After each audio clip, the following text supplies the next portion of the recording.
Hi friends, welcome to వివిక్త cooking. ఇవాళ మన రెసిపీ వచ్చేసి పెసరవడలు.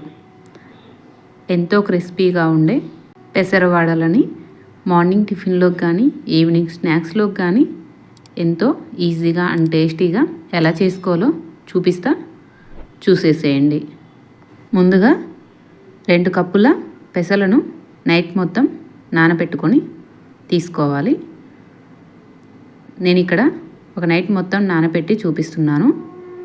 ఈ విధంగా నానబెట్టుకున్న పెసలను బాగా ఒకసారి వాష్ చేసుకొని మిక్సీ జార్లోకి యాడ్ చేసుకొని 2 లేదా 3 పచ్చిమిర్చిని యాడ్ చేసుకొని ఒక చిన్న అల్లం ముక్కని యాడ్ చేసుకొని కొంచెం కొంచెంగా నీళ్ళని యాడ్ చేసుకుంటూ వీడియోలో చూపించిన విధంగా మెత్తగా మిక్సీ పట్టుకొని సన్నగా కట్ చేసుకున్న ఒక పెద్ద ఆనియన్, సన్నగా కట్ చేసుకున్న కొత్తిమీర, కరివేపాకుని యాడ్ చేసుకొని రుచికి సరిపడా సాల్ట్ని యాడ్ చేసుకొని మొత్తం కలిసే విధంగా కలుపుకోవాలి.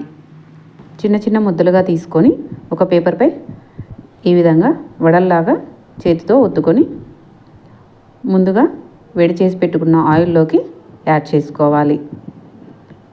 ఈ విధంగా ఒక్కొక్కటిగా యాడ్ చేసుకొని స్టవ్ని మీడియం ఫ్లేమ్లోకి టర్న్ చేసుకొని గోల్డెన్ బ్రౌన్ కలర్లోకి వచ్చేంత వరకు డీప్ ఫ్రై చేసుకోవాలి.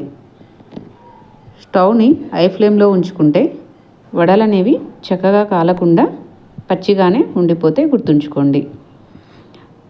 ఈ విధంగా గోల్డెన్ బ్రౌన్ కలర్లోకి వచ్చేంత వరకు డీప్ ఫ్రై చేసుకొని వేరొక ప్లేట్లోకి ట్రాన్స్ఫర్ చేసుకోవాలి. ఇంతేనండి, ఎంతో సింపుల్గా ఈ పెసర వడల్ని తయారు చేసుకోవచ్చు. మీరు కూడా ఒకసారి మీ ఇంట్లో ట్రై చేసి ఎలా వచ్చాయో కామెంట్ సెక్షన్లో కామెంట్ చేయండి. మీకు గనక మా వీడియో నచ్చినట్లయితే ప్లీజ్ లైక్ చేసి మీ ఫ్రెండ్స్కి షేర్ చేయండి.